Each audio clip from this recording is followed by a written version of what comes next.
welcome to another installment of the Robert and Crew Show with your hosts, Robert and Crew.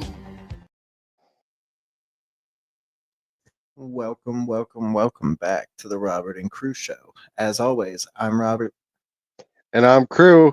And tonight's episode is going to be an awesome one because we are doing another part to the European series. And it's episode 17, everybody. And tonight's episode is called Romania and Transylvania. All right, buckle up, podcasters.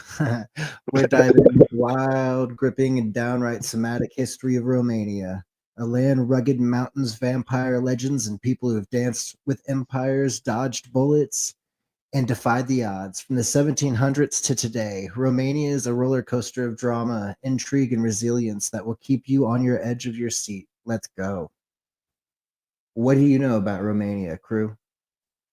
Well, I know that it's notorious legend for Vladimir. Or Vlad the Impaler, I should say. For Vlad Tepes. Vlad the Yep. Impaler. Yes. Mm-hmm. And Vlad, dear old Vlad, is literally what Dracula is based on. Yep. The castle, the famous castle that everybody knows is Castle Dracula, is not where Vlad the Impaler ever stayed, by the way. Nope. Vlad never stayed there, ever. That was not his home. Nope, and I do know that it was one of the most brutal castles to ever be amongst us throughout history. Literally, there were spikes. Yeah, he used to surrounding the castle. He used to impale the people on the spikes around the castle and have the people that were around. It was basically a warning to oncoming armies or tribes that were going to basically try to fight him or try to get a fight. Mm-hmm. And Vlad was like, if I have that out there, nobody is going to want to fight me ever. Yep. Hey, Julie, how are you? Hello, Julie. We're going to go into the 1700s real quick. Picture this. It's basically the 18th century in Romania. The land, is split into three scrappy principalities. You have Wallachia, Moldova, and Transylvania, each of them with their own vibe, but they're all stuck in a political soap opera. The Ottoman Empire. It's got its hooks deep in Wallachia and Moldova, treating them like vassal states. Think of it as the ultimate overbearing landlord demanding tribute in gold, grain, and soldiers. Meanwhile, Transylvania under Habsburg, the fancy Austrian Empire, flexing its muscle to Central Europe. It's a classic East meets West throwdown, and these Romanian lands are in a rope of brutal tug of war. But here's where it gets juicy. The locals aren't really sitting around or entering Ferots, Greek elites handpicked by the Ottomans to rule Wallachia and Moldova. These guys are like sleazy middlemen of history, corrupt, extravagant, and squeezing peasants dry, taxing like crazy, skyrocketing the taxes. And the Romanian revolts start popping off. Small at first, but the sparks lit. Then in 1711, a Moldovan prince named Dmitry Kardamir says enough is enough and teams up with Russia's Peter the Great to take a swing at the Ottoman Empire. Spoiler, it flops hard, and Cantemir hightails it to Russia. But the defiance, that sticks. By the 1700s, the Habsburgs are sniffing around more and the Ottomans are slipping. The stage is set for something big. Cue the dramatic music. So basically in the 1700s, we had three principalities. You had Transylvania, you had Moldavia, and then you had it was Moldavia, Transylvania, and Wallachia or Wallachia. It's Wallachia. I'm butchering that so bad. It's Wallachia. Wallachia. I don't know. But basically, these three principalities were fighting, and they were controlled by different tribes. You had the Ottoman Empire, which controlled a good part of all of it, basically, and then you had Russia, and basically Transylvania and Romania were never a part of Russia ever. Not once were they ever a part of Russia, which people get that confused. They think that Romania was a part of Russia at one time. It was not. The Russians wanted it, the Soviets wanted it, but Romania broke off from the Soviet Union. It had nothing to do with the Soviet Union. Mm. There was a revolution in the 1800s, which was absolutely ridiculous in Romania. Do you know about this? Mm-mm. So basically, it's the 19th century, right? And Mhm. Romania is ready to break free and find its groove from the Soviet Union. The 1800s kick off chaos. Napoleon's tearing up Europe, and Russia's flexing on the Ottomans. The Russian principalities are caught in the crossfire of 1821. A guy named Tudor Vladimirescu, a Robin Hood type with a killer mustache, leads a revolt in Wallachia. He's all about kicking the fair knots and sticking it to the elites. The peasants love him, but the Ottomans not so much. They crushed the uprising, and the Tudors betrayed and executed the brutal rite, but his rebellion lights a fire that won't go out. By 1848, the revolution's fevered, sweeping Europe, and Romania catches it bad.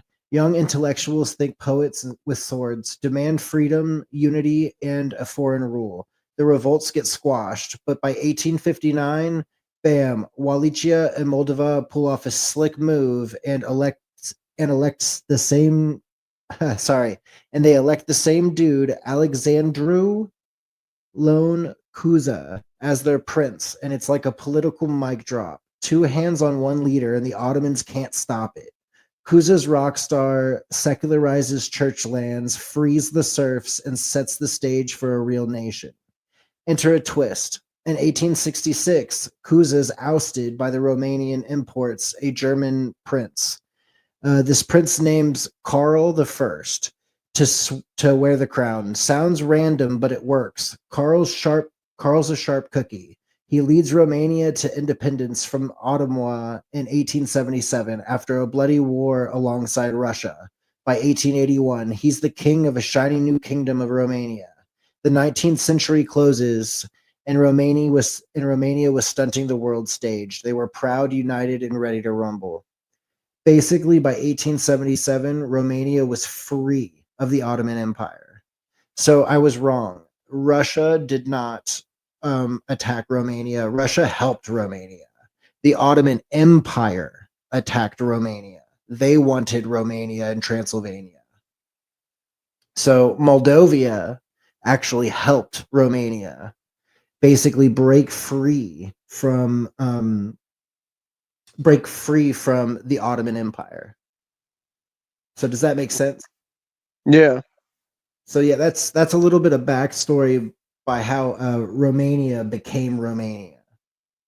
So now we have like present day, right? And Romania is flourishing, but they are basically right now in a bunch of political protests that are ruining the city, and there's a lot of stuff being destroyed right now in main Romania, but a lot of the places there are still very pretty. I don't know the whole story behind why there are revolts in Romania right now, so I cannot talk upon that. I have no clue why the actual protests and riots are taking place. Did you know any of that about Romania, about the riots and everything going on right now? Nope. So you don't pay a lot of attention to to international news then, do you? Not much. No. Okay, that's all right.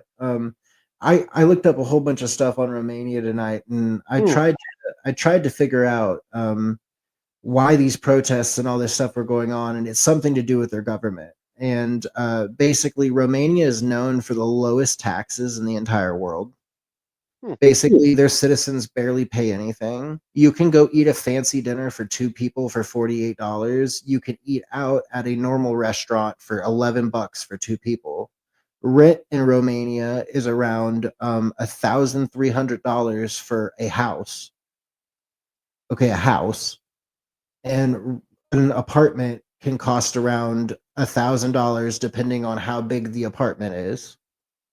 And then a studio apartment is around $400 in Romania. That is so cheap. As of Oh right yeah. now, the cheapest in like ever. Hmm. You can't find that here in the States. Exactly. You used to be able to about 11 years ago, yeah. And Romania is super beautiful. Have you ever seen pictures of Romania and like the mountainsides? Oh yeah. They are so gorgeous. They're absolutely gorgeous. Did you know? I wanted to see if you remember this, but did you know that I actually dated a Romanian in high school? You dated a Romanian high school? Hmm. I didn't know that. No, that's Senior cool. year, Yeah, that's she cool. was a sophomore, and I was while we were seniors. Yeah, She was an exchange student. She was adopted to an American family, but I knew a Ukrainian girl, um, who was a foreign exchange student. So Dracula's castle, Julie, is in Romania, but Dracula's castle is in Transylvania. Okay, and that castle's oh my gosh, why am I forgetting the name of it? But literally, it's nicknamed Castle Dracula. I have some videos on it tonight, but Castle Dracula was the inspiration for Dracula. It was not where Vlad Tepes lived. Vlad Tepes lived at a different estate in a different town completely. He didn't even he lived in Romania, not Transylvania. I believe that's right, right? Didn't he live in Romania actually, Vlad Tepes? Like, can you look that up real quick? Or like what castle Vlad lived in? Because I know it wasn't Castle Dracula. But Castle Dracula is so freaking pretty. I've seen the insides of it. I've seen people take tours on YouTube, and Castle Dracula is like a must visit at least once in your life if you can ever get to Romania.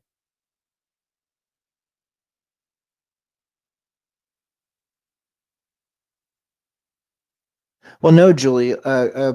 Castle Dracula is in Romania. Like Transylvania and Romania are basically the same place. They just have it's hard to explain. They have like an agreement, but they're one. Like right now, we treat them as one basically. But they at any moment, I guess politically something could go crazy, but they're technically one entity. I think Transylvania is inside of Romania, technically. okay. So this is what it says: Vlad the Impaler You're, often associated with Ron Castle in Romania. However, it's essential to hey, note that Ron can Castle you was not his yourself? Nobody residence. can hear you. You're What? break. You're breaking up really bad. Nobody can hear that. Like you were Okay. talking, your phone was being bad. It was breaking up. Of course it was. Okay. So his primary residence, his main castle was actually Ponari Castle, also known as Ponari Fortress, which is located in the province of Argeș, Romania. This Yeah, castle Romania. was his stronghold and one of his favorite residences. Yeah, so his main castle was in Augustin, Romania. Is that what you said? Not Augustin, August. Augustin or August? August, Romania? Yep, August. Yep. Okay, so August, Romania was where Vlad's castle was, Julie. Mhm. Argus with Arges. What was So, the name of the castle? yeah, that's exactly where his primary residence was. Um, What but was the name? he's uh Ponari. Panari Castle? Mhm. He's Excuse me. associated with Braun and Ponari castles, but he's associated with. But Bran Castle is the one I'm thinking of. That's the one that everybody thinks is Castle Dracula. Is Castle Bran? Okay, Castle Bran was actually never used by Vlad Tepes. It was never he never used it. To my I'm going to knowledge. read it real quick. Bran Castle's connection. Bran Castle, on the other hand, was a fortress that Vlad the Impaler might have used as a temporary residence or a place of refuge, although there's no conclusive evidence that he lived there. The castle's association with Vlad has been perpetuated by literature and popular culture, particularly Bram Stoker's novel Dracula. Dracula, yeah. Yeah, no, from everything that I've heard, Adam says you can't teach heart, by the way. Do or die. But basically, from everything that I've learned, Castle Bran, Vlad never stayed in. Like, he could have if he wanted to. He could have gone over to that castle at any point in time and taken it over, and it would have been his, because there was nobody living there at the time that Vlad was living in his other castles, and he knew Right. it. That castle was basically just there, so there's a good chance that he went there a couple of different times, but he never lived there. He never lived there. He never ran anything out of that castle. But that castle was the one that was basically the whole inspiration for the movie Dracula. Mm-hmm. All right, guys. Well, I think with that, let's jump into our first couple of videos. Well, before you start the video, you know one of my all-time favorite films that they did on Dracula? Van Helsing? Nope. What? Luke Evans plays Dracula in Dracula Untold, one of my all-time favorites. Dracula Untold? Mm-hmm. That's a good film. All right, well, let's hit this. So tonight, guys, I have some pretty cool videos. But as always, I got to play this wonderful, beautiful video of myself for you guys. Okay? So enjoy it. This podcast is for informational and entertainment purposes only. No view in this podcast should be taken literal unless one of us says it is our personal opinion. But even so, it is only that, an opinion. Aren't I just beautiful? Vampires are real in Transylvania.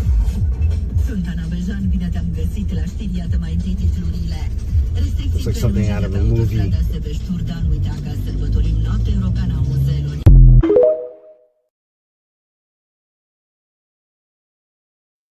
So basically, that was a whole bunch of bats swarming outside of a hotel in Transylvania. That's pretty cool. I think that's cool.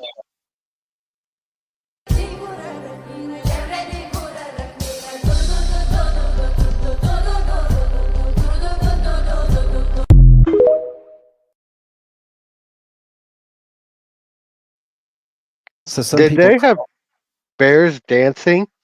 It was not bears. It was people in bear costumes and skinned bears or bear costumes. But basically, it's, from what I've heard, it's Festival of the Bears, and basically, it's because Romania and Transylvania have basically the largest population of wild bears in the whole world, I believe. And I think they're all grizzlies. I'm not sure. They could just be brown bears, but I think I have a video on that in here too.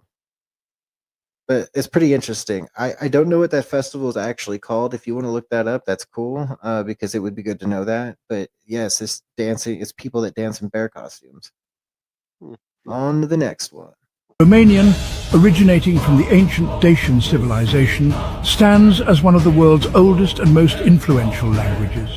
In a unique historical twist, the Dacians repelled Rome, shaping Romanian as a cornerstone of human culture and intellect.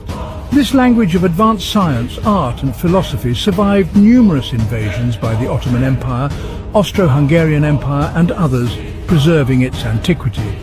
Isolated, it evolved distinctly from other Romance languages, maintaining ancient Latin traces. Romanian is not just speech, it's a gateway to mystical histories and enchanting folklore.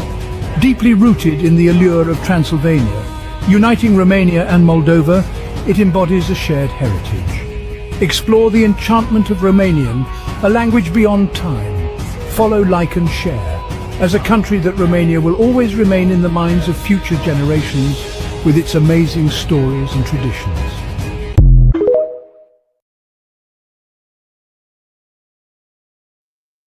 About like kind of what I told you in the very beginning of the early stance of Moldova and Romania, and how Moldova helped Romania, and how those other places helped Romania to pull away from the Ottoman Empire and the Austro-Hungarian Empire, both of who wanted to take Romania as their own, and Romania wanted no part of that. They wanted to be their own country.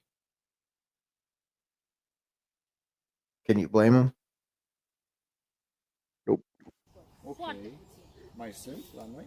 În România nu. Okay, no more wizards in Romania. Maybe outside of Romania. But in Sunt Romania, foarte multe sorcerers. reguli. It's a lot And of magie. rules that is necessary for respected to be a witch. It's not easy. With the, cum se spune, post? Sunt anumite With the posturi. length, Yeah. we need to keep the length. Yeah. Some periods that is necessary just To to be cleanse the clean. body, yes. Yeah, so it's a lot of rules that is necessary to Înainte, be... pe vremuri, femeile nu aveau voie să iasă cu capul descoperit, să nu li se vadă glezna piciorului. Era un port decent și era normal, bărbații intrau mult mai greu în păcat. Dar de când vremurile s-au schimbat și femeile și-au schimbat portul, bărbații vraci nu au mai putut să-și mențină posturile și curățenia trupească, să nu pice în păcat ca să poată să rezolve problemele oamenilor. Și acesta este motivul pentru care s-a pierdut.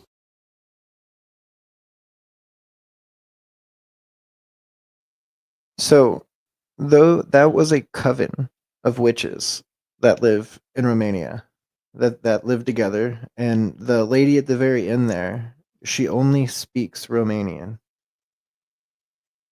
which is its own language within itself, and which is really cool. Like, because most of those countries down there speak either Russian or German, and Romania has its own language. So that's a pretty interesting fact about Romania.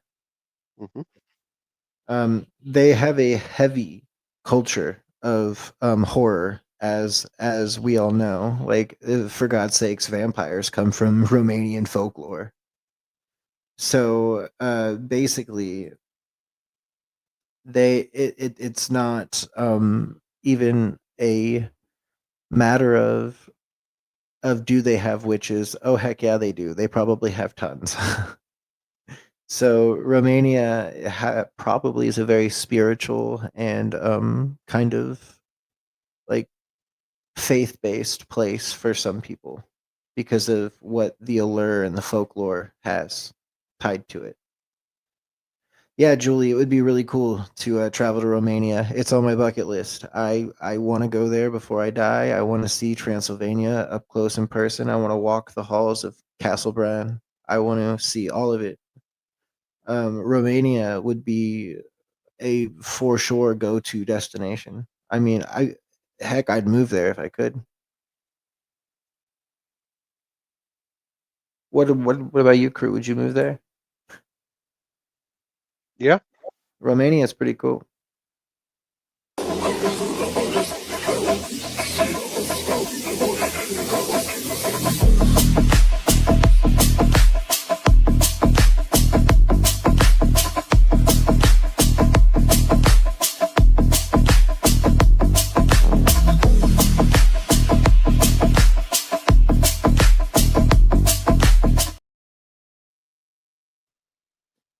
So I know it seems a little cruel to have to be wearing a whole bear as a costume, but they hunt them in Romania and they use what they need, so it's not a bad thing.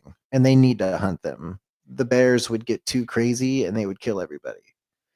The bears, like I said, they have one of the largest, if not largest, bear populations in the entire world.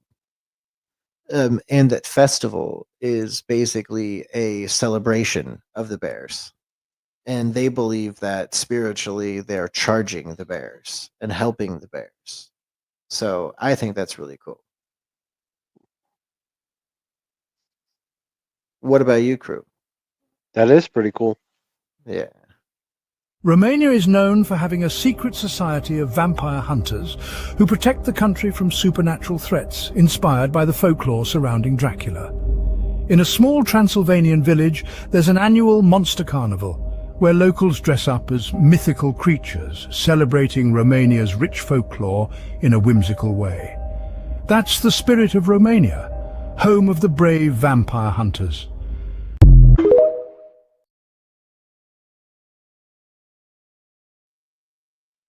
Yes, so there's folklore that there's a Illuminati-like vampire cult that are vampire hunters that go around and protect Romania from these vampires. That's kind of cool. Yeah, that is.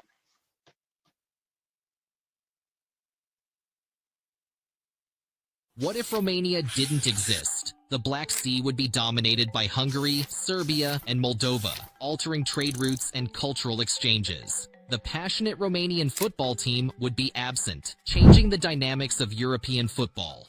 Without Romania, the inventor of the world's first fountain pen, Petrache Poenaru, would not have left his mark. Vlad the Impaler, a figure shrouded in legend, would remain unknown. Delicious dishes like mamaliga and sarmale would be lost to history. Without Romania, brands like Dacia and Bitdefender wouldn't exist.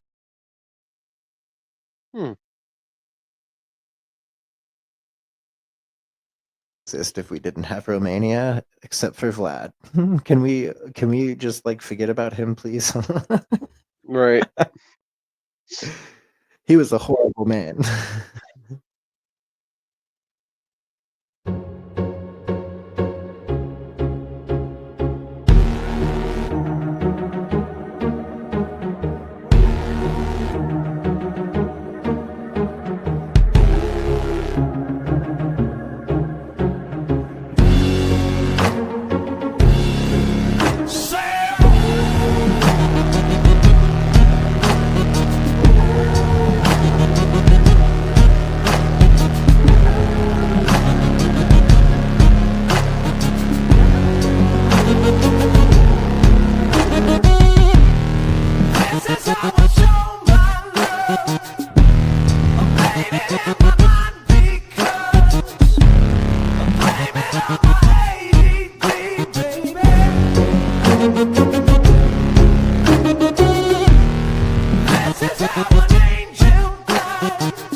That's got some pretty cool places, man. Like I want to be able to go see all of those places in person. That salt mine looks absolutely insane.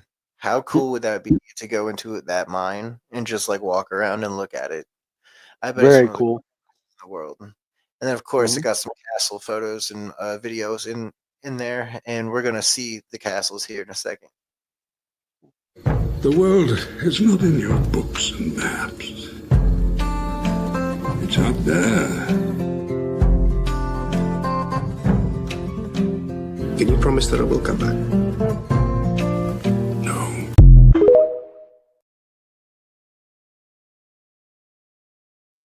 That was one of the castles. I believe that was Castle Bran. That was Castle Dracula.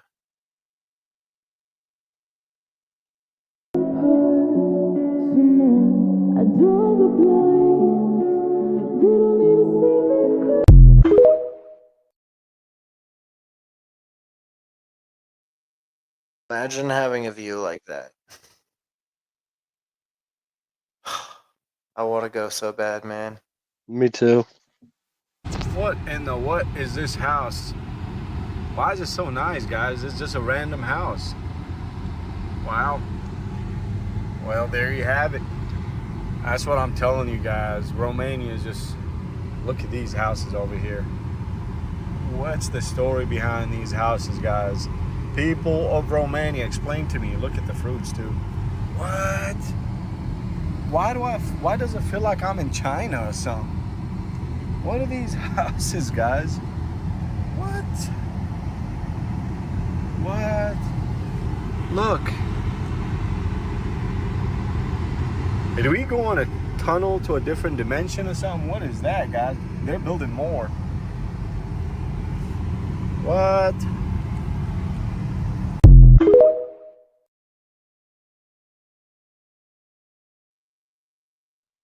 I love that architecture. It's almost Me like too. we're trying to copy Tartarian architecture. Isn't that kind of weird? But anyways, normal people are building those, so they're very, very easy to build. And Tartaria is a harmful conspiracy theory that hurts people. So let's forget I even mentioned it. Wink. Far over the misty mountains cold, to dungeons. And that was also Castle Bran, covered in snow, which is so cool. It'd be really cool to go there. This next video is pretty insane. Did you know that there are horses that specifically come from Romania and they are huge? Mm-mm. Did you know that? No, you didn't know that? Well, get ready to see this.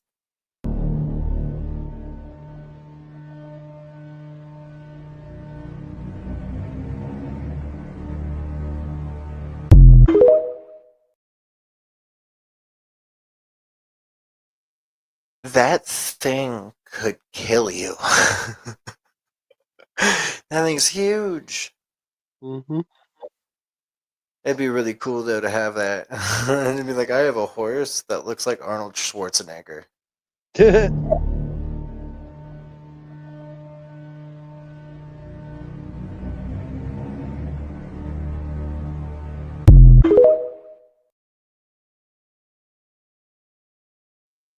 I'd name him Buck.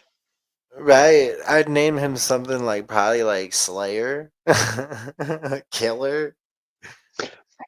Let me think of a good one real quick. What about oh my gosh, I can't think of any right now. A sea biscuit. Or Rapidash. Rapidash. Except that thing's huge, man. Rapidash wasn't that big. What's your favorite thing about being Romanian? Our country, you have a lot of beauties here. Yeah, baby! Yeah. Favorite thing about being Romanian? Mountains. What is your favorite thing about being Romanian? People, they are nice. If you need help, you can ask anyone. What's your favorite thing about being Romanian? The taxes. What is your favorite thing about being Romanian? Maybe food. What's your favorite thing about being Romanian? Beauty. What is the most favorite thing for you about being Romanian? We have good beer in Romania and I like the beer. What's your favorite thing about being a Romanian? Manele and the food. What is your favorite thing about being Romanian? My girlfriend. What is your favorite thing about being a Romanian? People. Food. What is your favorite thing about being Romanian? I guess people. What is actually your favorite thing about being Romanian? Andrew Tate lives here.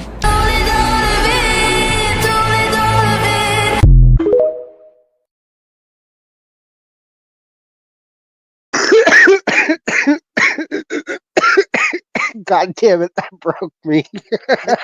Andrew Tate lives here. Got the hots for Andrew Tate.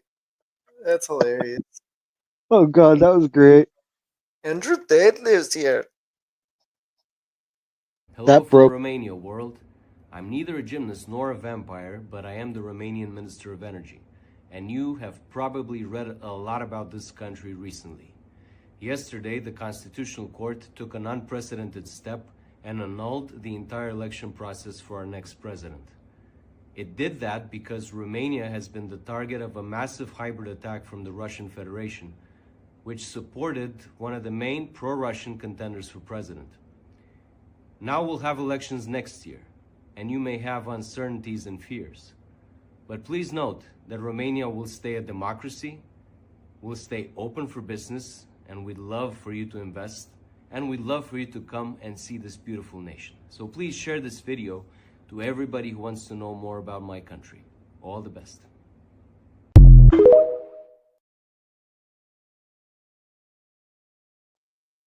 So there you go. He just explained what's going on and why these people are rioting. So basically, there's a country. What did he say? Basically, the energy thing is they're fighting with the actual election people, and they stopped the election entirely, and now they won't have elections until next year. Yeah. Yeah, basically. And the people are upset about that. And I feel it. I'd be upset about that too. Right.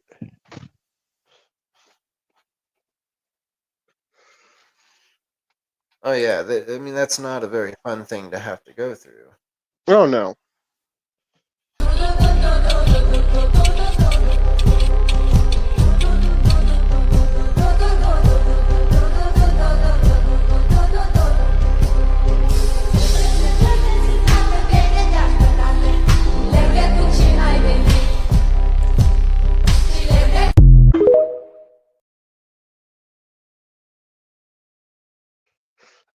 I don't know what she was doing, but that looked creepy as fuck.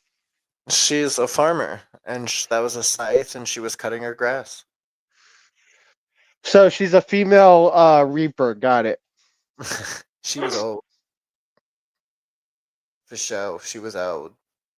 She was, if you're saying she's the Grim Reaper because she old. She did kind of look a little creepy, but I feel like the older women in European countries always look kind of witchy for whatever reason. Right. I don't know what that is, and I'm sorry if that's a stereotype. I don't mean that in any racist way at all. Did you know in Romania? They're traditional. That's why they look like that. Yeah, basically. I don't mean that in any crazy way at all. I don't know how else to describe it. European, older European ladies who live in Germany or Russia or Romania or Transylvania. I feel like they all look kind of witchy, but it's cool. Yeah. Did you know in Romania, when you give someone flowers, you got to count them carefully? If you're giving flowers to someone who's alive, like for a birthday or a date, you always pick an odd number of flowers. So think 1, 3, 5. You get the idea. Odd numbers are like good luck charms there. But if you're at a more serious event, like remembering someone who's no longer with us, then you go with an even number of flowers. That's their tradition for showing respect.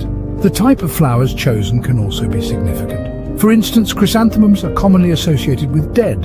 This custom is so deeply ingrained in Romanian culture that flower shops often prepare bouquets in odd numbers by default, except for memorial arrangements. It's a beautiful blend of symbolism and tradition, showing how much thought and care go into the simple act of giving flowers in Romania. So next time you see these flowers, remember they're not just pretty, they hold a lot of meaning. Follow for more amazing facts about Romanian culture.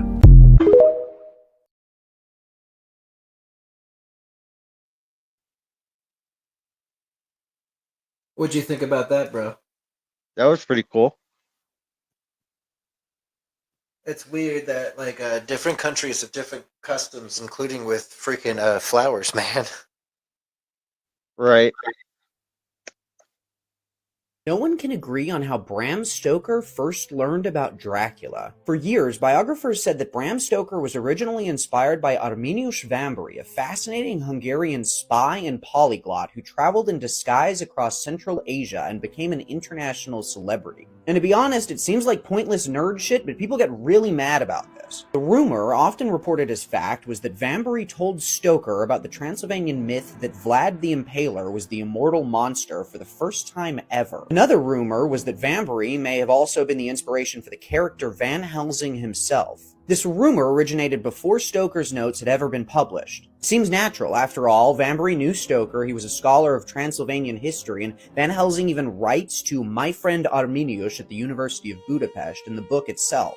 This fictional Arminius tells Van Helsing about Dracula's history, linking him to the historic Vlad the Impaler. But there's a problem assuming that the real-life Vambery inspired Dracula. Stoker's notes, published long after many major biographies were written, make no mention of Vambery whatsoever, and while Stoker's diaries describe in detail his conversations with the Hungarian explorer, at no point do they mention talking about vampires or Dracula. Vambery's own writings discuss many of the historical subjects in Stoker's book, but at no point does the vampire myth itself come up. Stoker's notes, however, indicate that he pulled a lot of his information about Dracula from an English diplomat who extensively wrote about Transylvanian folklore. So, while Stoker and Vambery did know and admire each other, and the book refers to a Hungarian professor named Arminius as a valuable source of knowledge, is that enough evidence to say that Vambery directly inspired the creation of the character? Well, it doesn't really disprove it, and Vambery is a far more interesting figure than the boring English diplomat William Wilkinson, so while my head might not be fully convinced, my heart does want to believe it. What do you think? I don't know. Did you watch the original? The black and white one? Yeah. Bram Stoker's Dracula.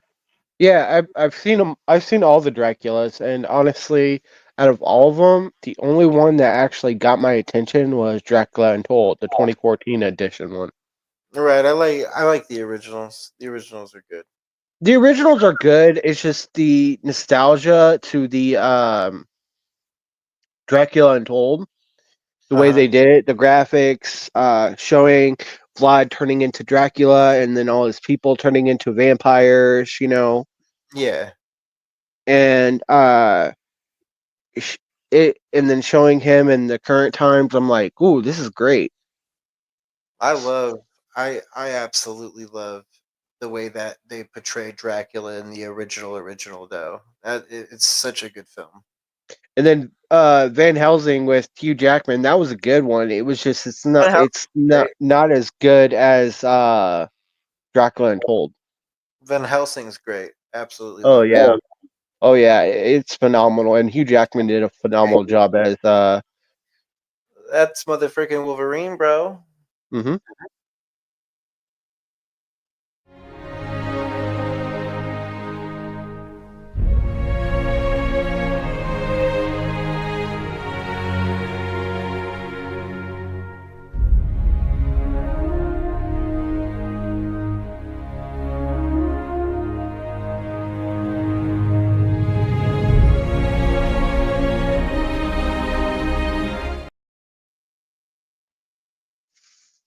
That's the protests that are going on right now.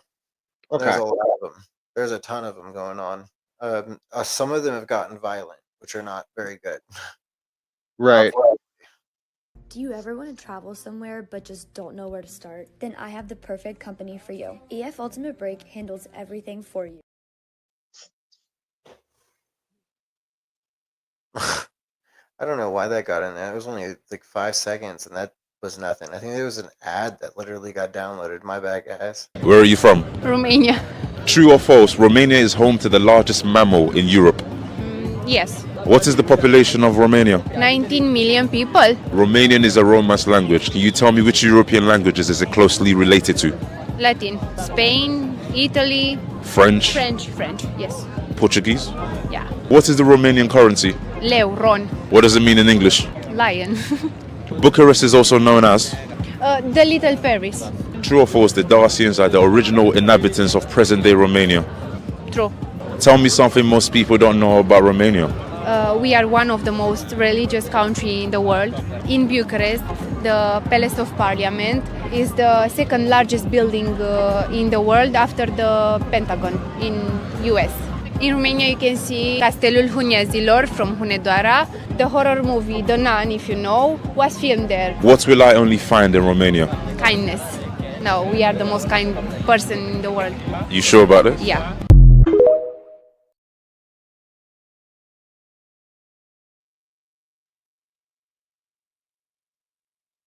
I mean, I believe her about, Romanians being the kindest people in the world.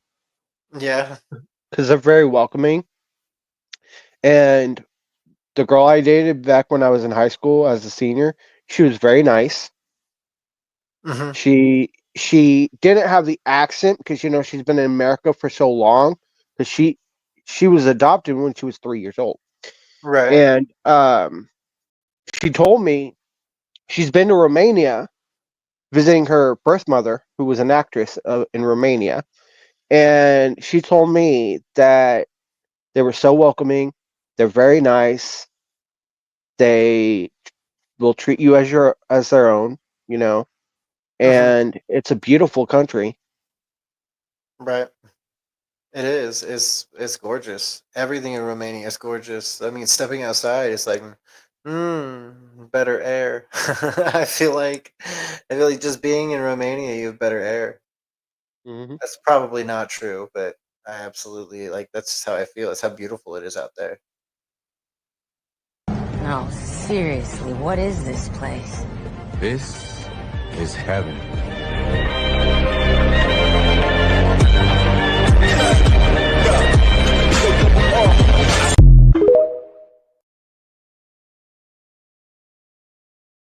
The mountains in that They're so video, even though they're snowy, I would love to go see them in person.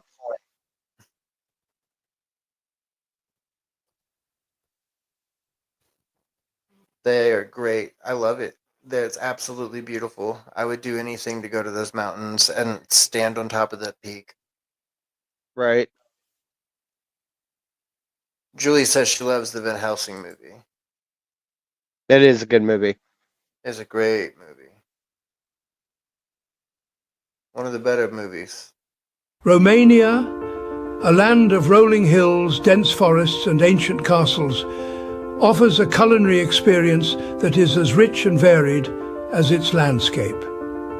Romanian cuisine is not just about food, it's about tradition, family, and the comforting embrace of home-cooked meals. Each dish tells a story of the country's history, culture, and the love that goes into every recipe passed down through generations. At the core of Romanian cooking lies a deep respect for fresh, locally sourced ingredients. The fertile soil and varied climate of Romania allow for a bounty of vegetables, fruits, meats, and dairy products. These ingredients are often grown and harvested by hand, ensuring that each meal is crafted with the freshest and most flavorful components. The result is a cuisine that is both hearty and wholesome, nourishing the body and soul.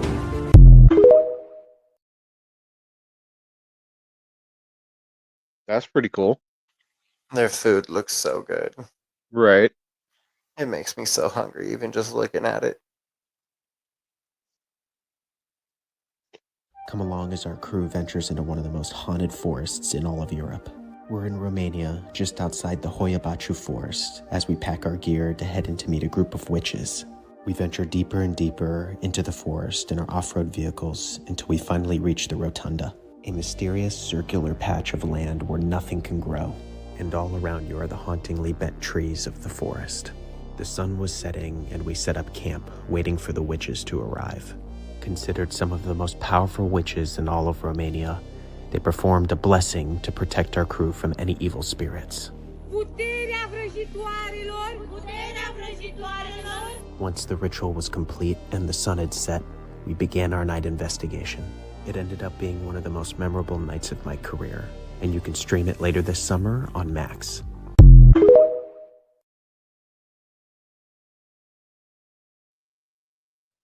Romanian witches. Told you, they're everywhere. Mm-hmm.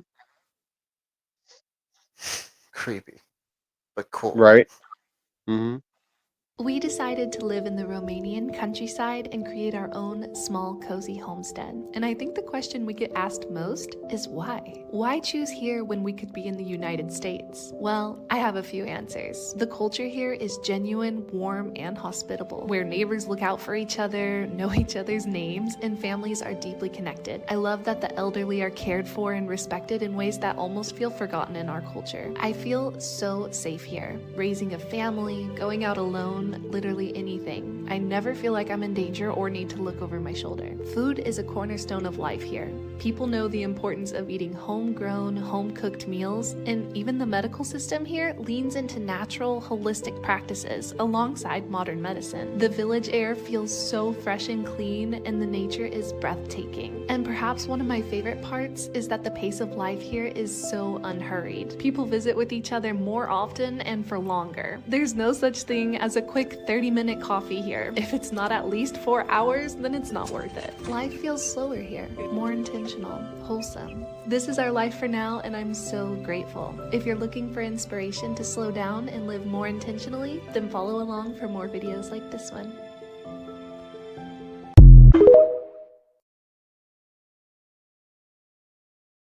See, she's even saying that the people there are very welcoming, and she loves it there. Oh yeah, Romania is supposed to be like one of the nicest places, including like nicest people in the world, for sure. They're just nicer because they like look at what they get to look at every day. Look at what they're surrounded by. Look at how they get to live their lives. I mean, I'd be happier too if I had all those amenities and barely Right. had very much money to have them. That's amazing. That's the way life should be. Here are the top 5 best places to visit in Romania. Number 1 will leave you in awe.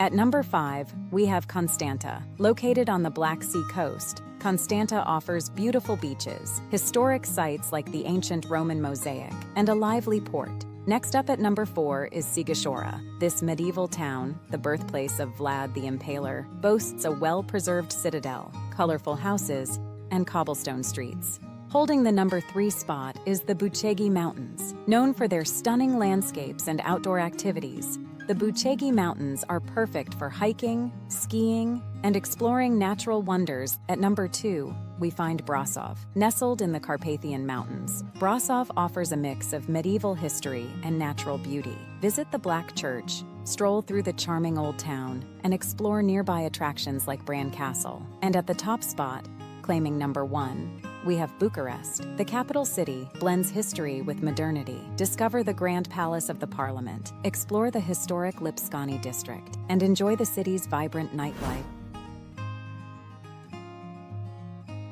Which place will you visit first? Comment below.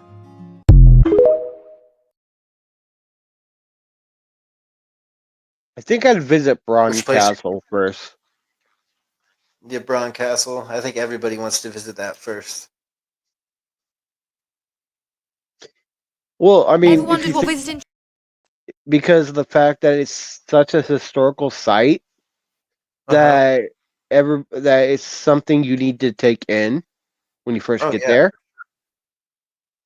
For sure. It's an amazing piece of history, literally just there. It's wonderful.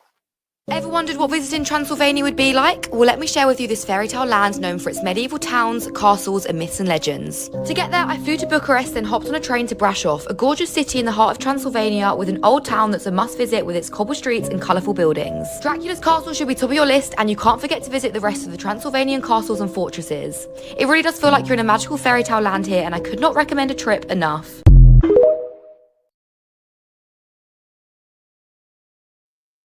It looks so beautiful. Mm-hmm.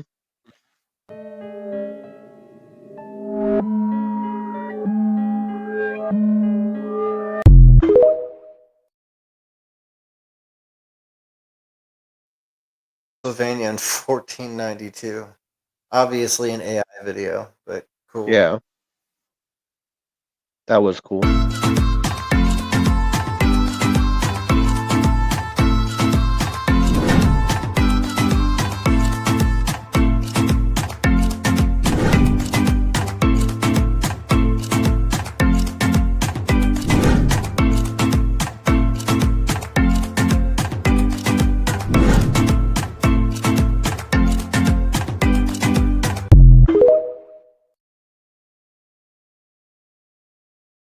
I wouldn't want to be on that hand.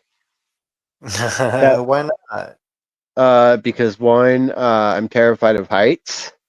Oh, come on! You're gonna go And with me. We're gonna go take a picture together on it.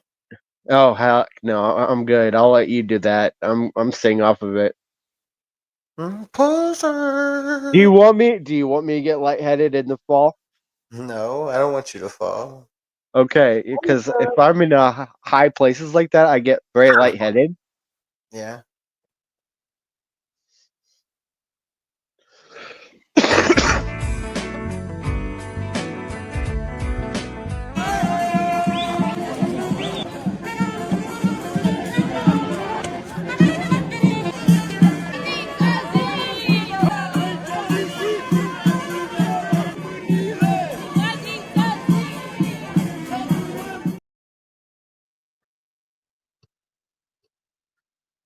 That looks There's just fun. people dancing in the street in Romania. Oh, yeah, of course. It would be so much fun to just start dancing for no reason in the middle of the street. I wonder what they were doing.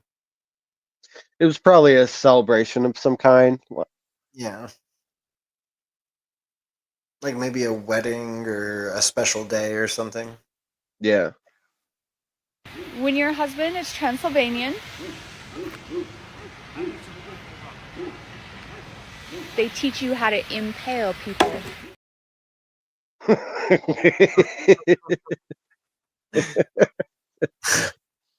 I thought I'd add that one in just for the laughs. That was funny.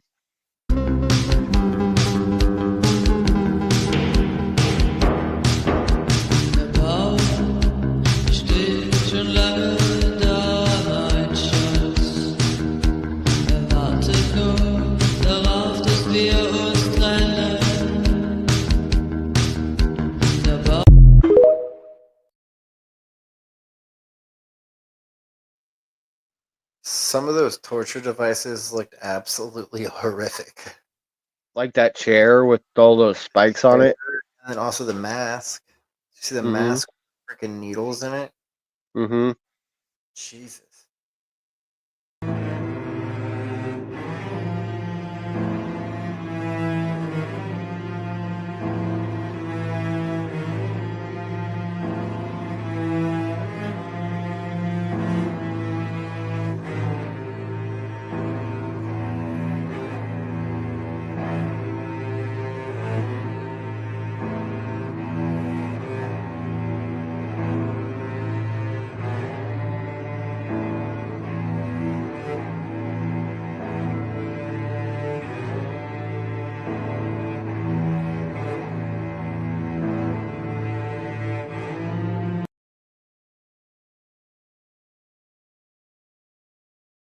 I would actually like to go there too.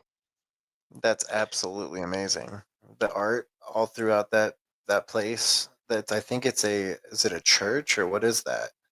I don't know, honestly. Supposedly Dracula's final resting place. Yeah. But either way, I would really like to see that up close. Right.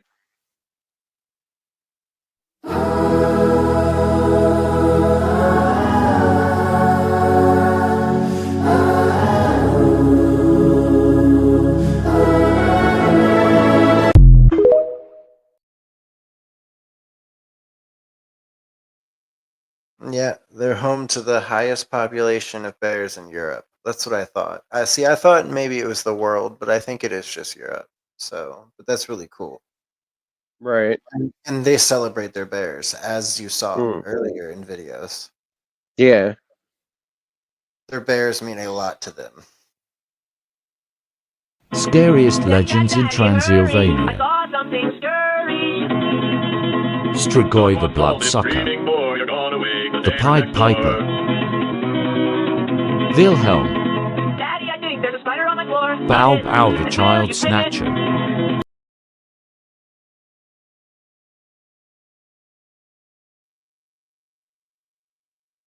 The Child Snatcher. Oh. There's some creepy ones in here, brother. Yep.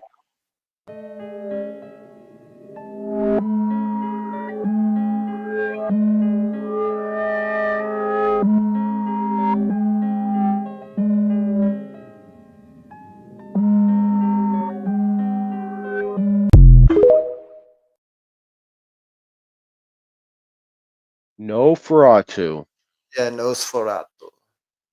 Now, did you see the remake to it? I haven't seen it yet. It's pretty good. Is it? Mm-hmm. I'll have to check it out. The von Zorowicz family, rulers of Transylvania and masters of the night. This ancient family ruled the lands for centuries, striking terror into the hearts of villagers.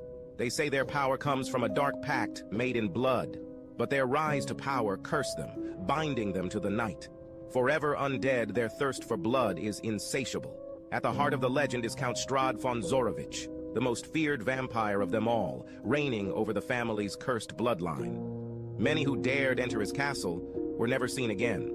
Locals say he still watches, waiting for his next victim. So if you find yourself in Transylvania, beware the von Zorowicz family. They've been waiting centuries for you.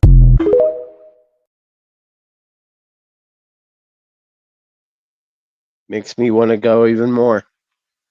The von Zorowicz family.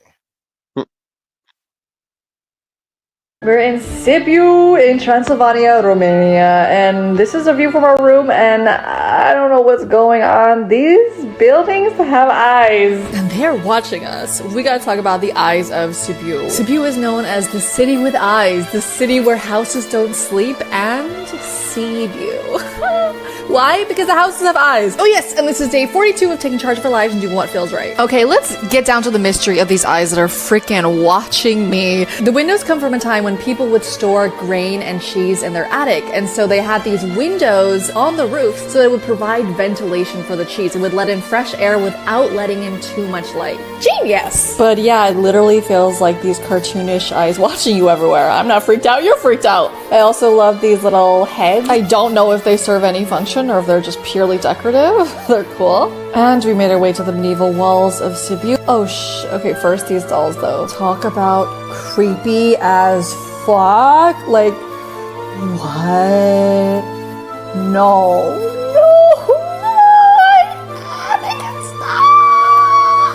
Just glad to get away from those creepy dolls.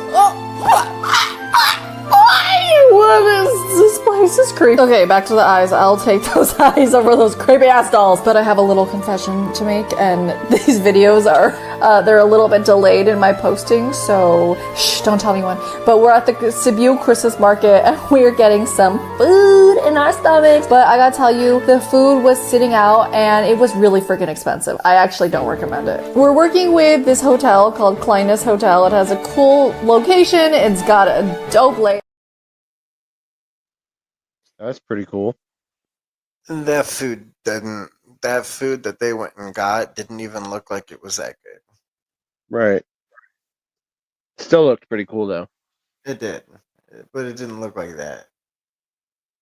Bucharest kind of felt like a communist Madrid, and before you come for me, I know that sounds like a funny comparison, but when you look at the language and architecture style and landlocked capital city vibes with fun party scenes, the logic makes sense to me. So I sped run the city over 36 hours, staying at the Marmaros Bucharest, which was a really beautiful hotel, before heading over to the National Parliament building, which was probably the most fascinating building I have ever been to. After a quick workout and sauna session, I explored the city during sunset before going to Caruciu Bear for dinner, which is the most famous restaurant in Bucharest. I didn't think it was 5 stars, but definitely a fun experience, and they broke out into a lot of song and dance. I didn't go out because honestly I was tired of drinking and I'm a little scared of how hard the Romanians party, so the next morning I went for a long run after having not drunk the night before around the city to some beautiful parks before exploring the old town some more, including this communist museum. I spent most of my time wandering, listening to podcasts on the history of the country I'm in, and Romania has some of the most fascinating history of any country I've ever heard. Go listen to the podcast and you will agree with what I'm talking about. Before long, I had to catch my flight to Moldova and I had to say goodbye to the city of Bucharest.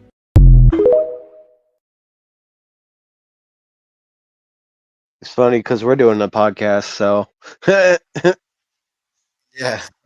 that's kind of funny. But Bucharest, yes, Bucharest is really cool. I would like to see Bucharest at one point in my life.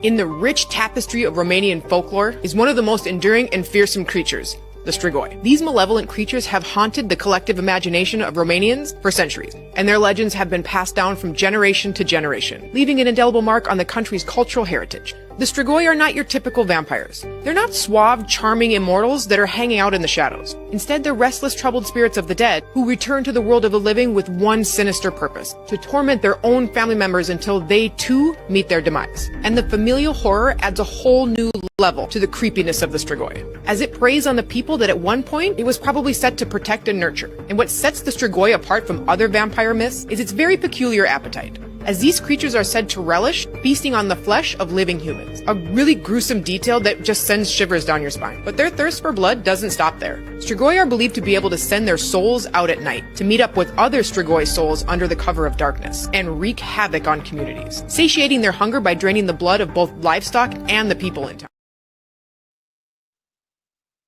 The Strigoi. I would not want to be caught by one of those. Nah, you don't want to get caught by a Strigoi. This is the heaviest building in the world and honestly has to be full of secrets too. This is the Parliament building in Bucharest, Romania, which was commissioned by the dictator Ceausescu in 1984, which honestly is fitting if you ever read the book, who saw what other dictators around the world were building and wanted a monument of his own. This whole thing is pretty much pure marble. I don't know if any other building in the world has nearly as much marble as this, and they keep the lights off because it would take up to 20% of the city's energy. It's the second largest building in the world after the Pentagon, but Ceausescu was very paranoid, so there's a lot of conspiracy theories about how large this place actually is, and our tour guide said that even he doesn't really know. Also, huge tip, if you want to go, you should just book a tour online via Viator. The free tours I don't think actually exist because I called the government phone line non-stop and no one ever picked up. This is one of those places that really has to be seen to believed, and honestly is worth a trip just to Bucharest to see. This is the Romanian Parliament in Bucharest. Okay. That's an amazing looking place. Right. We're at Corvin Castle, the largest castle in Romania, one of the largest in Europe, in Hunedoara. But first, we got to leave Sibiu. We're hopping in our rental car from the Sibiu airport. Honestly, renting a car is kind of essential this time of year. There's places that you can't reach without a car. Oh, there's our birds. Birds are friends. They're our spirit guides. And if you don't like birds, suck it. Make your own videos. Okay, so we're at Corvin Castle, and there's this car driving by, but we have no idea what it says. Please help us. No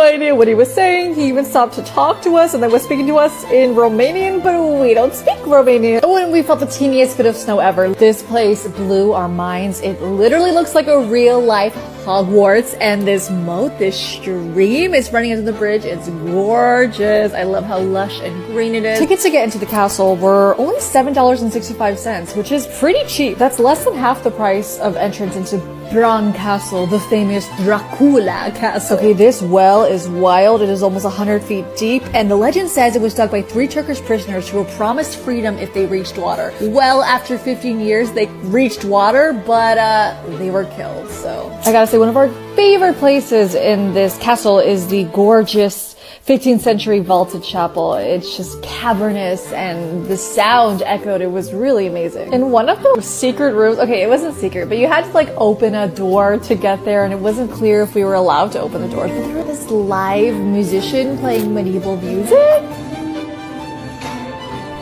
Oof, meow. This castle has some iconic Gothic touches like these ribbed vaults. And it was pretty empty when we visited, so it felt like our own castle to explore. And man, this castle had so many steps. These royals must have had killer glutes. They're doing a lot of renovation, which makes me feel like they're trying to develop more for tourism. I don't know, just a hunch. But remember, this trip is all about doing what feels right, following our guts, and so we're going to open up every door, we're going to walk down every path, and when a doggy runs up to us and wags her tails and says, follow us, we're going to follow that doggy down a random path, and that's exactly what we did. We followed this dog down this path, and she led us here, and I don't know if we're supposed to be here, but the dog is here, and she's our guide, so that's what happened. We took us some obligatory Instagram shots, and now we're back with the birds. We are going to find some really cool angles to shoot the castle from. I loved this angle from the side that we found from one of like the side streets. I just loved the foliage. But beware of the protector of the castle. This cat, guard cat. So we're heading on over to our guest house. We stop at the rest stop and there's a lovely kitten in there greeting us, and we are at our guest house. We have a lot more to come. Follow us for the rest of our journey.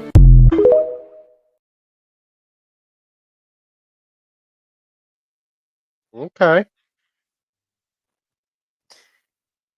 Right.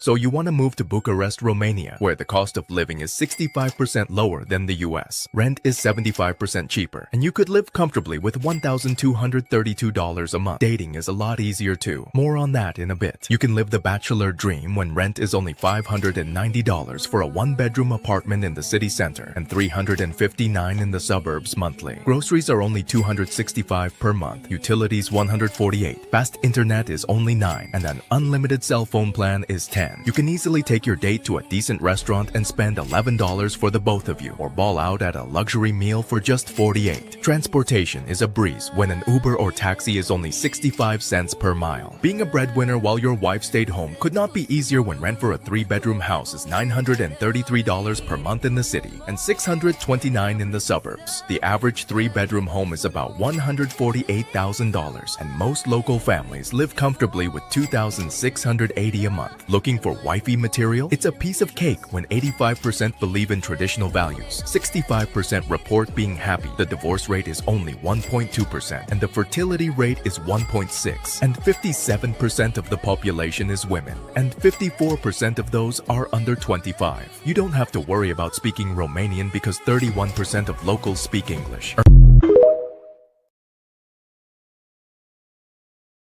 All right, brother, I'm moving to Romania to find me a Romanian wife.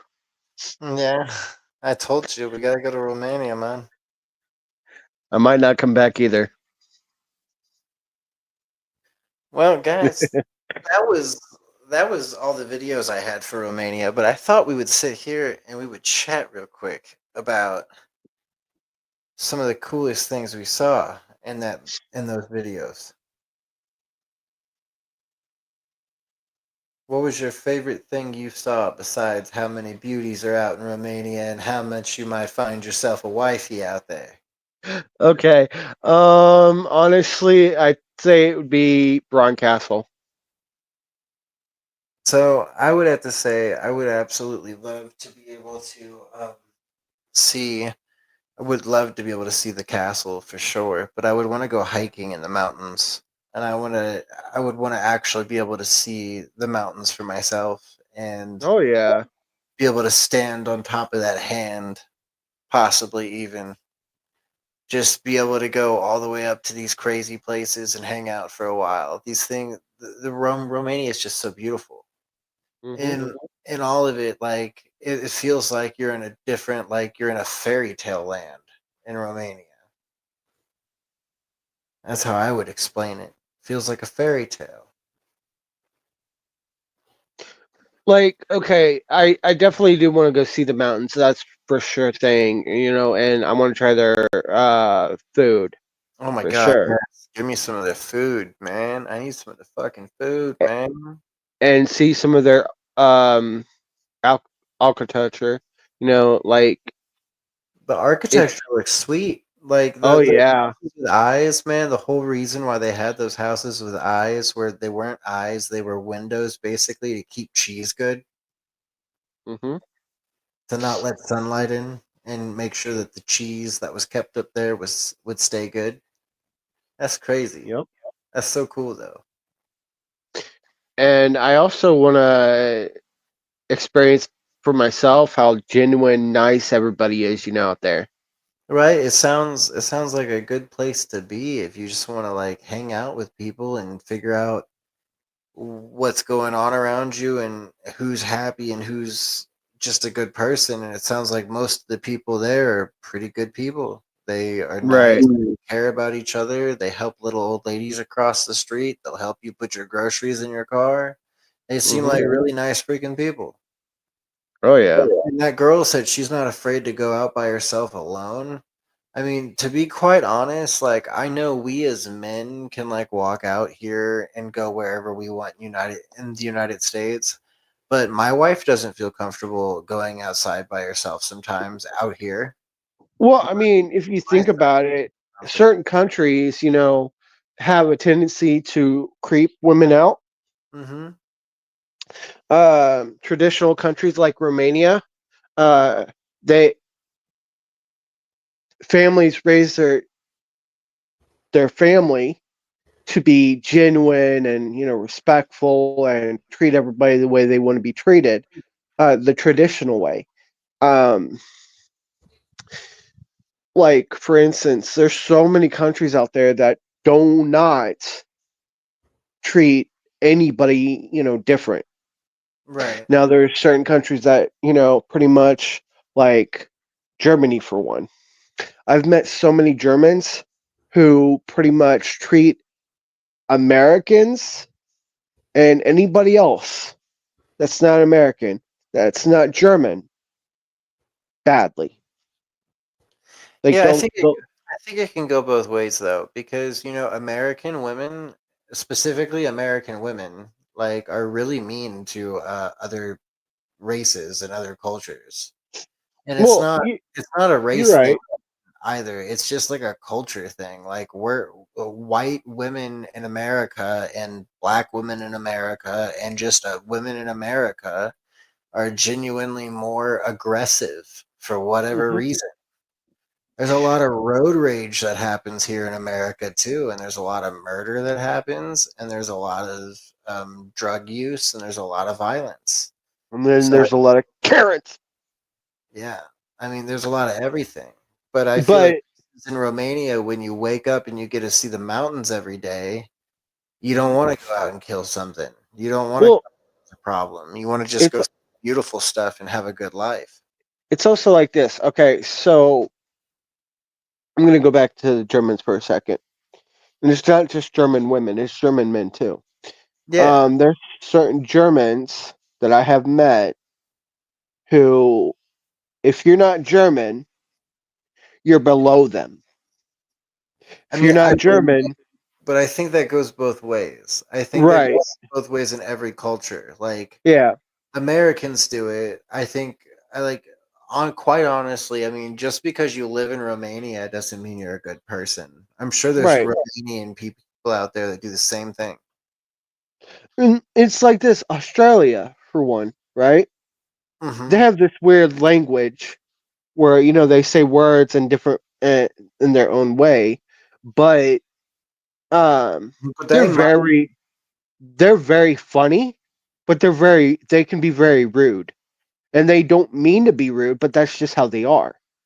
Yeah. I mean, I honestly I think a lot of it is stereotypes, and stereotypes are bad for you. Well, You know what I mean? right, and it's not I'm just that. I'm It's not not saying you're just the. purposely being stereotypical. Hey, I'm not saying you're I purposely being know. stereotypical. Well, no, Just I'm saying, just pointing out something that I've seen through a yeah. lot of cultures, right? Mhm. Australia, right? They don't tend to be mean, but that's just how the culture is. They they're they treat everybody, even their own kind, the same. You know, I feel but like they it's the same thing about the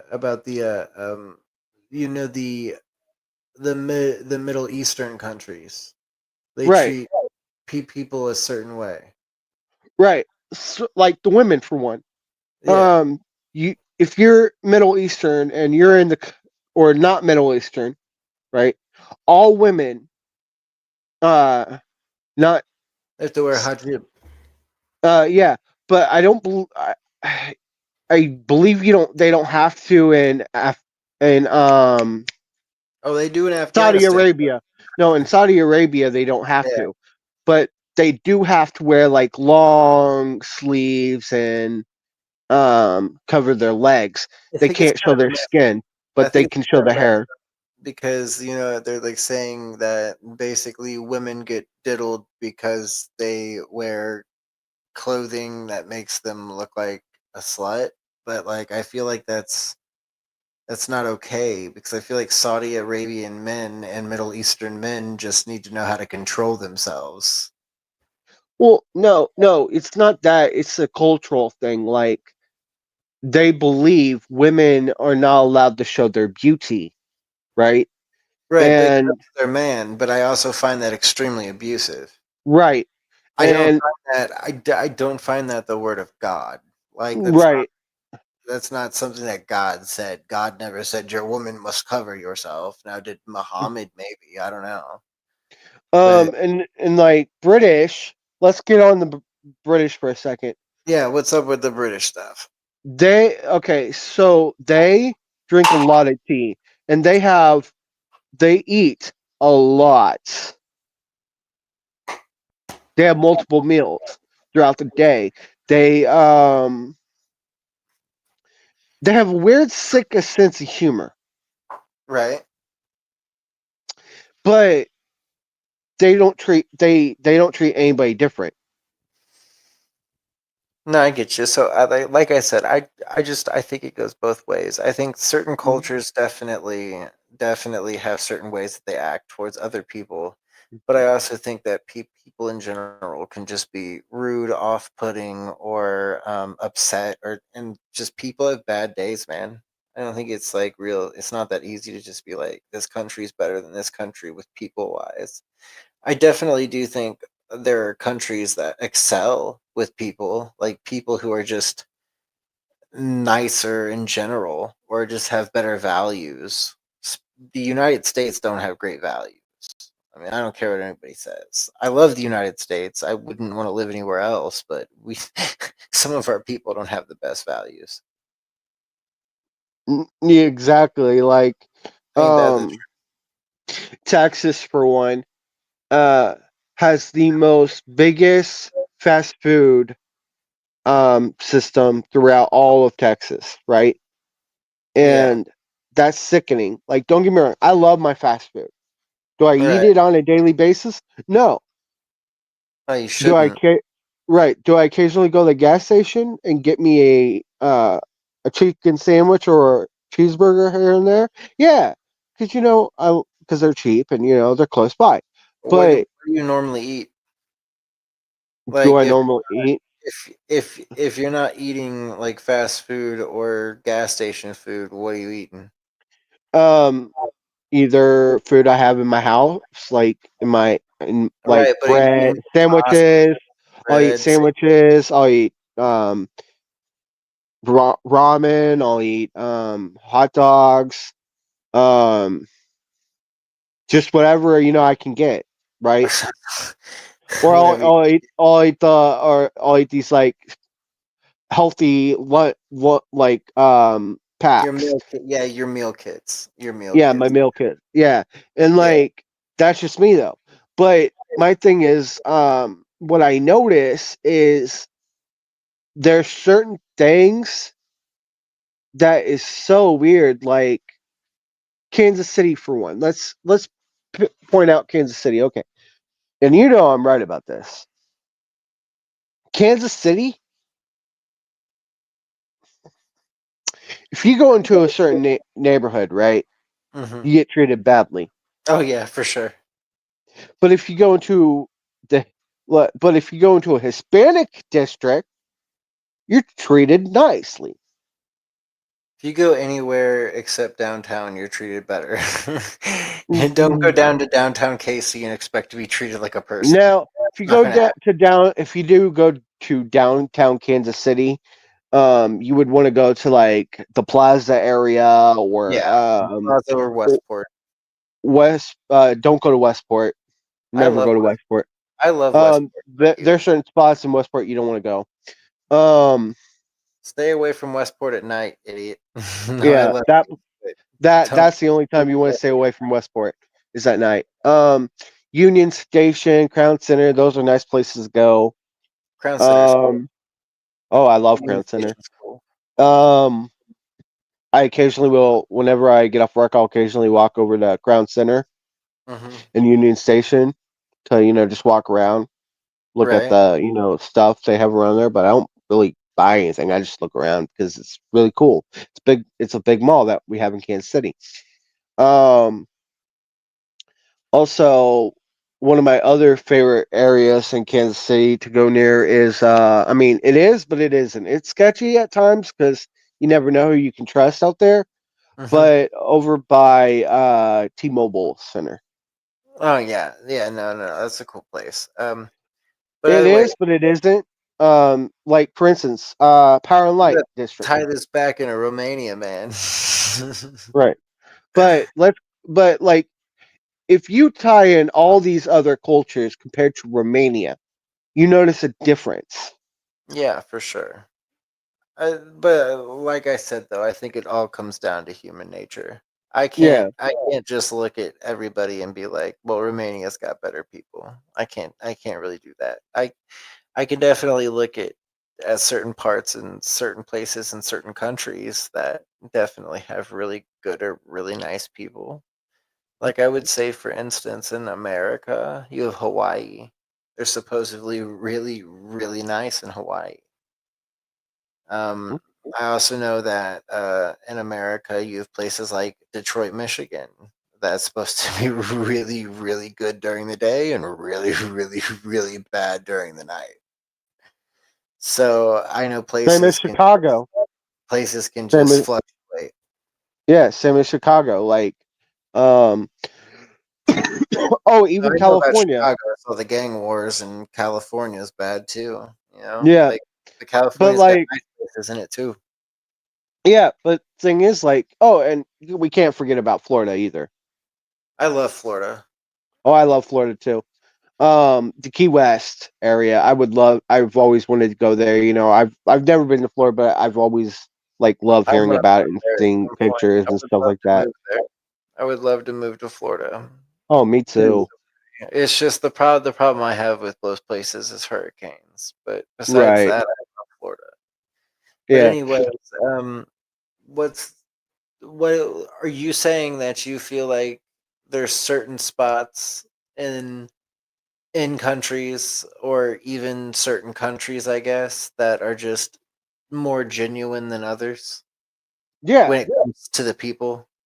Yeah. Like if you know, if you Not as notice, fake. like if you notice, like looking at throughout what's going on in the news or They're like not as meeting shut down by society.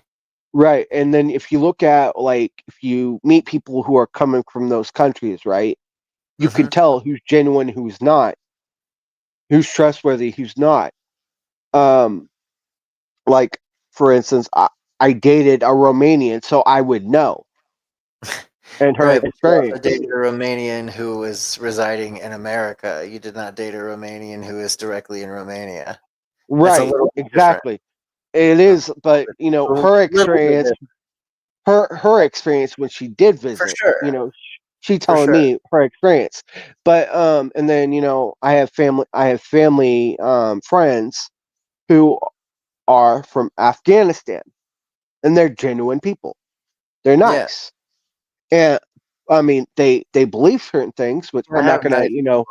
You're gonna have I nice don't. people everywhere. It Yeah, doesn't matter what they believe. They live right. in a middle or they grew up Middle Eastern. So Yeah, people believe it's different things than what we believe, and same thing with what like the Mormons believe and what mhm. everybody else believes. So I don't want to get too caught up in that. But Well, it's a no, I cultural understand. thing, right? For A sure. cultural thing. For But sure. we have to look at like the culture of how people are raised, how they act, what they live by. And the Well, thing yeah, is, it's if you grow up on a farm, you're gonna know how to run a farm. If you grow right, up in a ghetto, you're probably gonna be a little ghetto. right. That's just what So happens. I mean, with come on. people, with people being the way they are, and then people You're assume, you're like you're grown up, so basically you're molded by what you're surrounded by. right, If you're surrounded by nice people, you're probably gonna be a nice person. If exactly. you're surrounded by negative bullshit constantly, you're going to be either depressed, sad, pissed off, or you're going to be a murderer. So, I mean, come on now. Right. And what was the word you exactly used? And you said I wasn't being, but I was kind of, pointing out like how some people are. What was that exact word you said? I can't Stereotype. remember. Stereotype. Okay. So here's the thing that you all need to realize. Okay. There's stereotype of people who don't understand culture, how people live, how people act, why people are the way they are. And it's because of the fact the way they were raised. 100%. And it sickens me on how today's world is because all these stereotypical people are that way is because they were raised that way. Yeah. And it's not okay. It really is not okay. Especially in Right. America. You have to look at it. Right. And it's not a race thing because it's in all races. And like I hear people I hear people go, "Oh, that's just a white thing or that's just a black thing." No, you're wrong. I've seen it on both sides. It's all races. Everywhere. It's everywhere. Yeah, it's everywhere. And it's we're all grown. So basically the generation before us, like the ones just before us. So we're talking about the guys that are now in their 50s and 60s now. Those guys were assholes. They were either assholes or they were hippies that turned into assholes. So you have to remember that a lot of them didn't they didn't do a really very good job parenting. They were too busy doing drugs and doing other things that they shouldn't have been doing. And also, like, okay, so let's look at the time frames, right? Well, you've got the so basically you have the 60s, or sorry, 50s, 60s, 70s, and 80s. That generation. The generation right, okay. for us. So my mom's generation, the 70s, right, when she was a kid, you were to be seen and not heard as a child. If you spoken and not when you were not spoken to, you would get in trouble. Yeah. Because their generation of parents believed that that's how children should be raised. Now, if you look at our generation now and our parents who lived through that,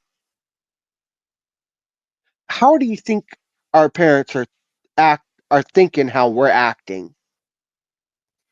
Well, I also see it as the parents that, like my parents, for instance, my dad is 70.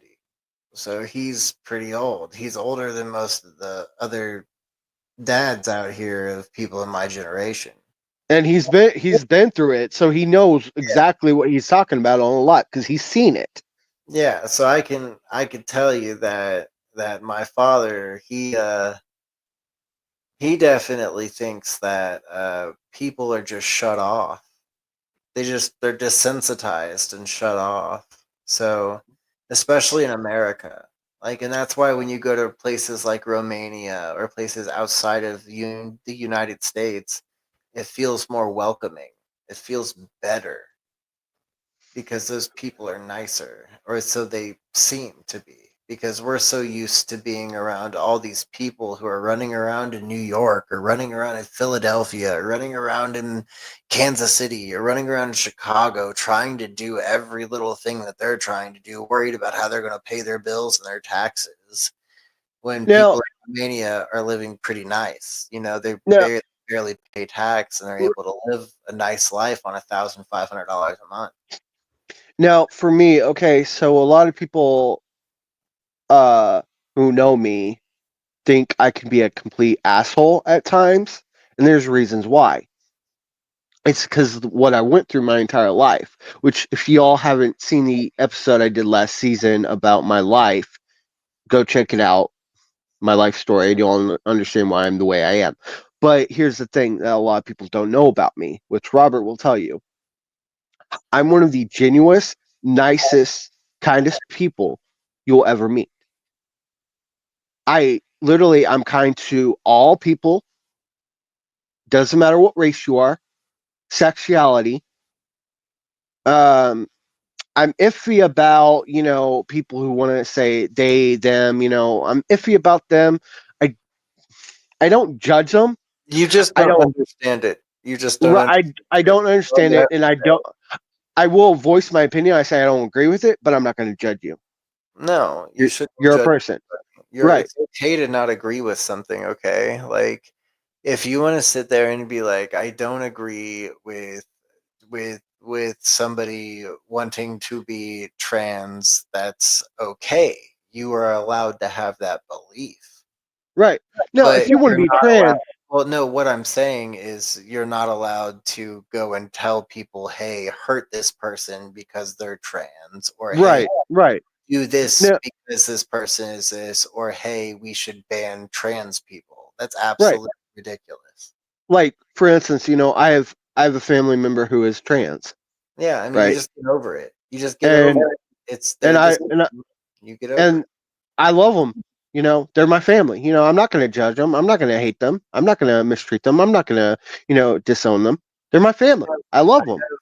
Look, I have a brother who is trans, and Right. he is a she now, and she is very sweet, very Mhm. nice, and she's been through a lot, and it's hard for me to call them she because I grew up as they were my brother. I remember Right. them being my brother. So it's hard. But you Mhm. just have to understand that it's their decision. You don't have to call them anything. You don't have to talk to them if you don't want to. That's the beautiful thing Exactly. in America. In America, you have a choice. In places like Islam, you don't. They'll throw you Exactly. they'll throw you off a freaking roof if you're gay. And They'll stone you to death. yeah, but Eh, here we most of us don't care. The problem now, is you have a select few people that do care and they speak their opinion negatively and it affects those people. Mhm. And not to get political, but I will get political on this is I think it's wrong to ever want to ban somebody because they have gender dysphoria. Like, look, I don't believe there's 928 genders, okay? I'm sorry. That's ridiculous too, and they can take that and shove it. I don't care what anybody says. I'm I'm sorry. Like I'm gonna quote. if you want me to call you a they them or a Zer or whatever you want me to call you, that's fine. Just tell me and let me know before so I don't make mistakes and I will call you what you want to be called. Now But I'm gonna quote. I'm not going to I'm not going to basically accept that lifestyle as my own. I'm not about that. I'm not going to turn into something. I'm not going to change my sex as a man. So I don't understand what somebody who's goes through that is going through. I don't know how we got on trans rights, but No, you're on point about it because yeah, it's the fact that it's a cultural thing, and it's also how people are raised, and how they believe. care. But If but if if it's you're a truly loving person, if you're a truly exactly loving person, you should not care. You right. might not agree with something that somebody is doing, but you don't care. And the reason why is because you are not them. Now, It's just here's one thing. that's that. If they're not hurting themselves, if they're not hurting you, if they're not hurting a child, they're not doing anything wrong. Right. Now, I do want to add this real quick. Okay, so two things, real quick. Then we can change the subject. Um, a famous country / rapper who's also a comedian, Upchurch, Ryan Upchurch. Yeah. You should know who I'm talking about. He did a video on this Milo Stewart person Mm-hmm. who basically believes they are all genders. He basically said, and I quote, yeah, he was making a joke about it because it was outrageous. This Milo Stewart person was so outrageous and so ridiculous Yeah. Did not make no sense. Well, some people do this for attention. Right. That's all you have to see is that some people have mental illness and Mhm. other people are genuinely confused about what they are and they're trying to find themselves. Yeah, And I can't but hate those people. So right. But the way he said it, and his belief is you are either born with male parts or born with female parts, which makes you a man or a yeah, woman. that's the biological view. Right. These But people, but you have to understand that the people that you don't understand don't view things differently. Yes. they view those things differently and they don't understand themselves what they're going through because they're going through something that they don't understand and that we'll never understand. So literally it's just something you have to accept as a Yeah. person and you have to understand that like you might not like it but you don't have a say. And Exactly. you shouldn't have a say. We But shouldn't ban anything like that. I'm right. sorry. We shouldn't. But We one just ridiculous thing that I did not agree with that, the trans community was trying to ban was a video game, all because it was related to J.K. Rowling. well, yeah, but you have to understand that some of them feel that J.K. Rowling has been extremely wrongful towards trans rights and trans people.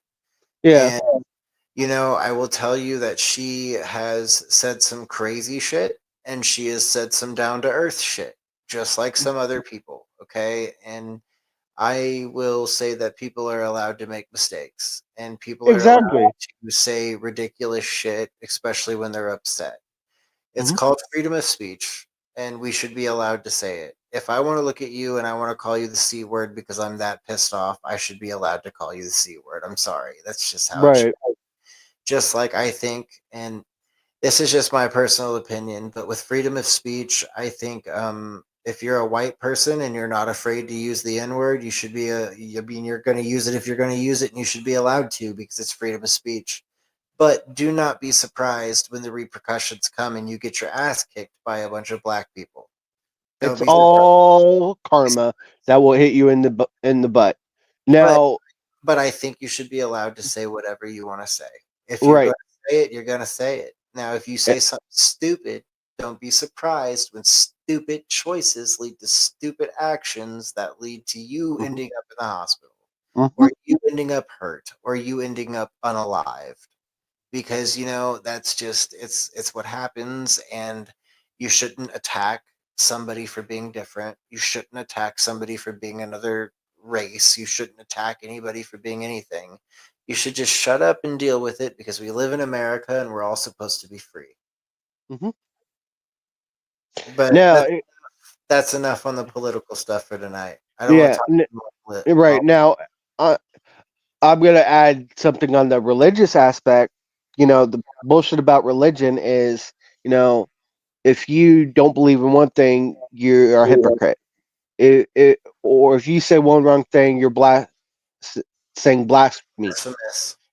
Well, Yeah. basically, in that term, the church is exactly like the government.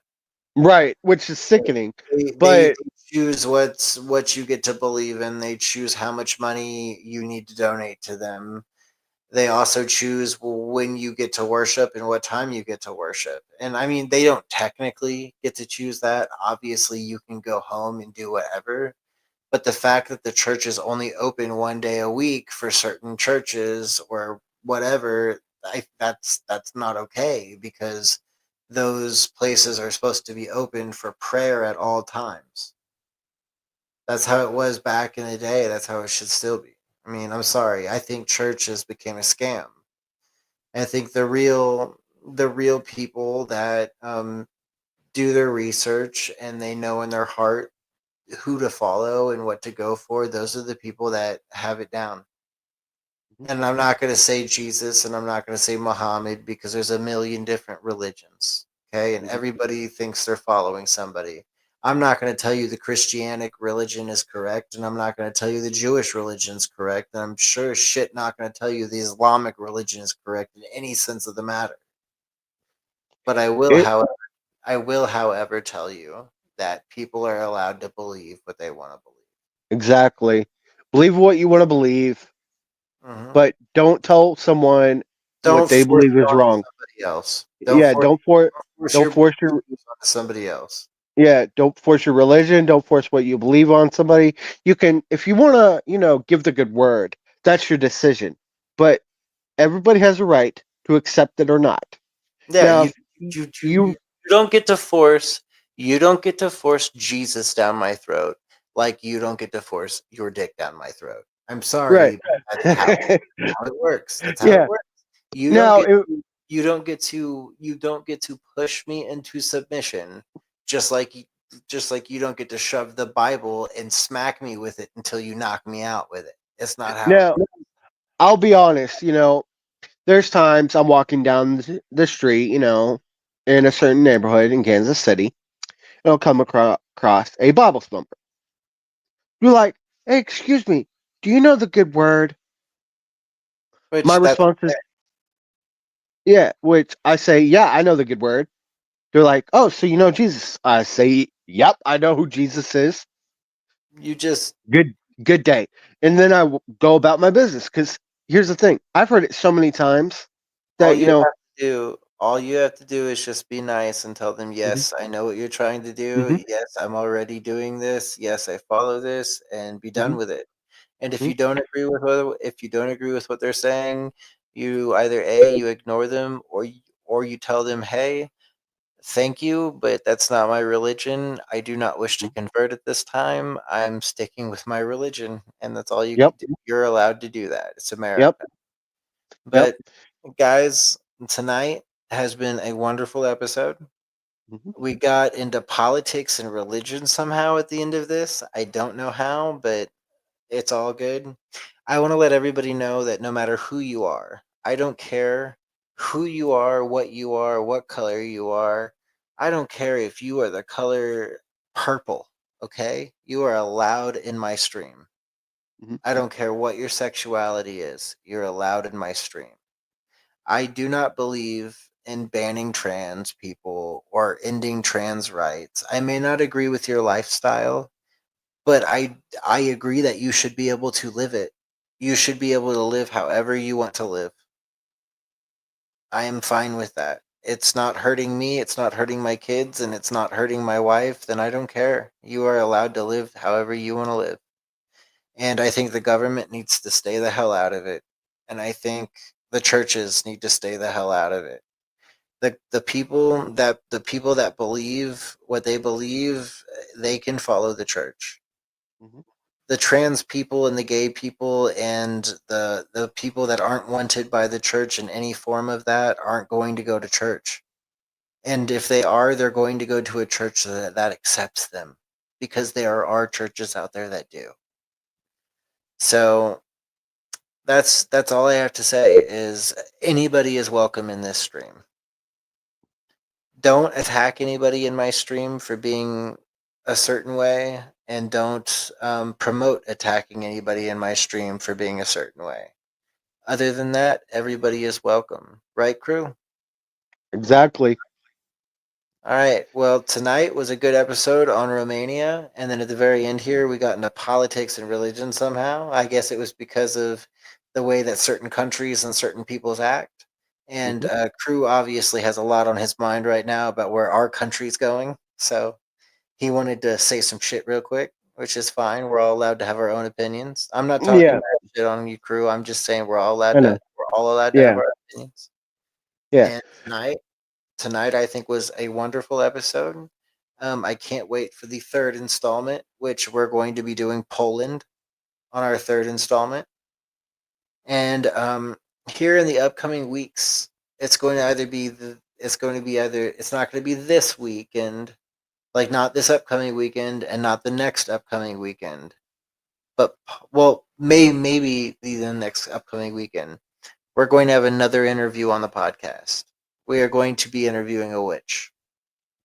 So you are And more than willing, if you are interested in the occult or interested in witchcraft or interested in paganism or interested in Wicca, join in to that cast, and I will post updates and let you know when it's happening. It should be a wonderful episode. If you don't agree with it, that's okay.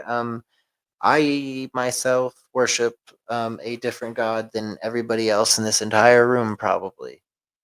Okay? In this entire StreamYard session. I bet nobody follows the god I follow. And that's perfectly fine. And we're also soon going to bring my mom back on. Yeah, we got another around the world news podcast that's going to go, and this time it's going to be all about the crap going on in America. Yep, and my mom wants to be on. You know, Yeah, we asked her. Mom is a special guest for that episode. Because she's been following everything. So we're going to interview her on what she knows. So tune in for that episode. We don't know exactly when we're going to do that episode, but it's going to be this season. We're not going to do it next season. We're going to do it this season. And we got a lot more in store for you guys. We don't know when we're going to do the polling episode. But this season and ongoing, we're going to do a whole series on Europe only. Yep. It's going to be called the European series. Yep. So, but other than that, guys, tonight, great episode. Loved every bit of it. Want to go to Romania so bad. So me freaking too. bad. I'm down to go to Romania. If anybody else wants to come along, please pay for my ticket. I'll gladly go with you. Shove me in a suitcase. I won't make a sound. Let's go. Let's go. Dude, or just be nice and buy me. if it's so cheap, the tickets might be cheap. Think about that. Nope. You're buying tickets in America, homie. You're not buying tickets there. Oh, God. Yeah. Okay, you have a point there. You do have a point. Fuck. But anyways, with that, guys, we all love you here at the Robert and Crew Show. Tonight was a wonderful night with y'all. We can't wait to do it again. Much love. Peace out.